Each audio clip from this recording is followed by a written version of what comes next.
Sir, आपको देखा जा रहा है कि लोगों में चर्चा है कि आपने 2 चुनाव जीते, एक तो जिला अध्यक्ष नगर परिषद अध्यक्ष का और दूसरा वार्ड 13 नंबर का। तो क्या लगता है आपको, क्या कहिएगा इस पर? देखिए, सबसे पहले मैं कहना चाहूँगा कि आप आए अभी हम लोग के दरवाजे पर उमेश बाबू का अभी हम लोग विजय जुलूस निकाल कर आए थे। आपके चैनल के माध्यम से जो भी लोग देखते हैं सबों को हमारे परिवार की ओर से, हमारे मोहल्ले की ओर से हार्दिक शुभकामना, बधाई। अब आपका सवाल है कि आप 2 चुनाव जीते, तो सब बात सही है, 2 चुनाव हम जीते हैं और सबके साथ कहते हैं। और जहाँ तक जिला परिषद के बारे में आप पूछे तो नगर परिषद के, तो नगर परिषद का चुनाव जो है उस पर बहुत से पत्रकार बार बार हमको चुनाव में भी बोले, लेकिन हमें भी कुछ नहीं बोले हैं। मैं विधिवत एक दिन प्रेस कॉन्फ्रेंस रखूंगा, बहुत से बोल रहे हैं कि एक दिन सबको आइए, विधिवत हम आपको उस पर स्टेटमेंट देंगे, तो उसके लिए हम फिर कभी बात करेंगे। अभी हम इस पर बात कुछ करना चाहें तो पूछिए। तो 13 नंबर वार्ड के लेकर जो है कि समस्याएं जो इतना था कि ये प्रत्याशी जो पिछले थे वो काम नहीं किए और फिर भी जनता ने इन्हें आशीर्वाद दिया, तो इनके लेकर क्या कहिएगा? पहला बात तो आप जान लीजिए कि पहला चुनाव में, जो पिछले चुनाव में हम लड़ रहे थे, तो उमेश बाबू के पत्नी थी हमारी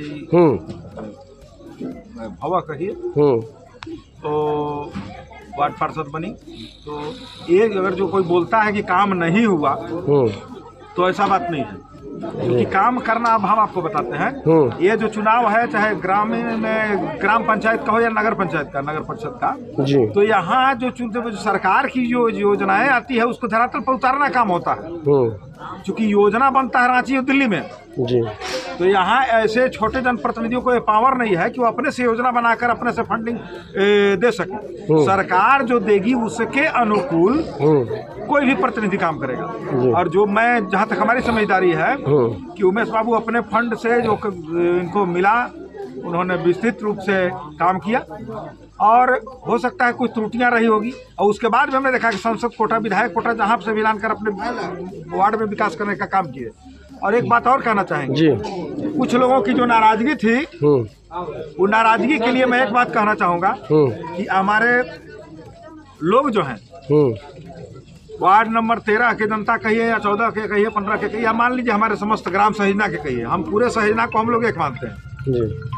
कुछ भोले भाले लोग हैं, वो भोले भाले लोग को बहला करके कुछ गलत दिशा में राजनीति करना चाहते हैं। जो ग्राम विरोधी हैं, जो वार्ड विरोधी हैं, ऐसे तत्व मैंने अफवाह फैला करके इधर से उधर खड़ा करके जो ये चुनाव में, चूंकि हम नगर परिषद के चुनाव में चले गए थे, इधर इस चुनाव में हम विशेष ध्यान नहीं दिए जी, तो वैसे लोगों को मैं कहना चाहूँगा कि हमारे जो लोग, मान लीजिए जो बुड़बक समझते हैं, बुड़बक नहीं है, जागरूकता इनका आ गया है, और नहीं रहने के बाद भी लोगों ने जो अपना रोटी साधना चाहते हैं, यहाँ पर कुछ गलत कार्य करना चाहते हैं, वैसे लोगों को जनता ने तमाचा मारा है।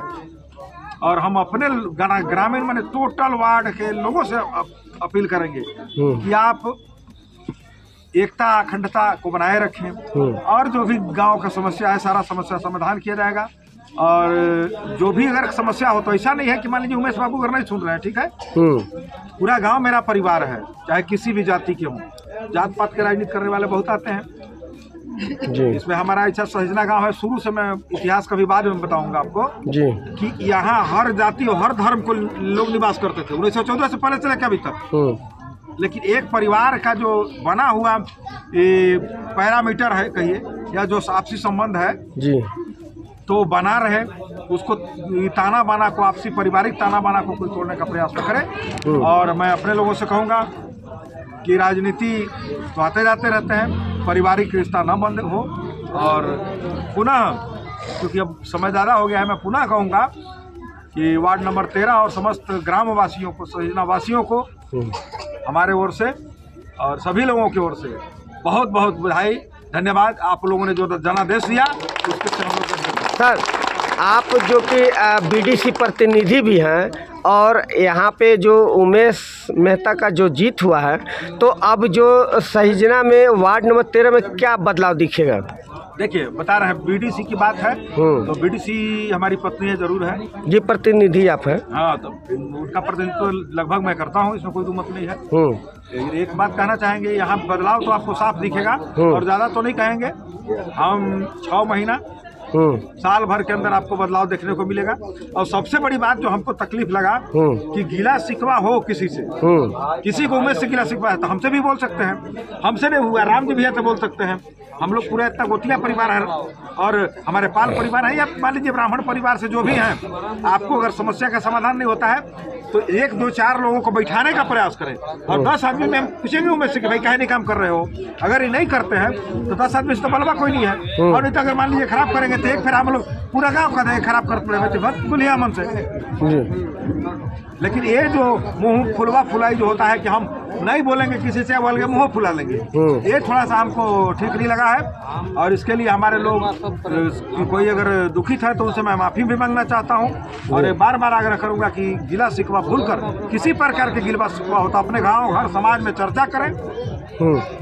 यथासंभव प्रयास किया जाएगा कि आपका समस्या दूर हो, ताकि आप और हम यानी हम सभी ग्रामवासी सहिजनावासी मिलजुल कर रहें। धन्यवाद। जोहार। जी।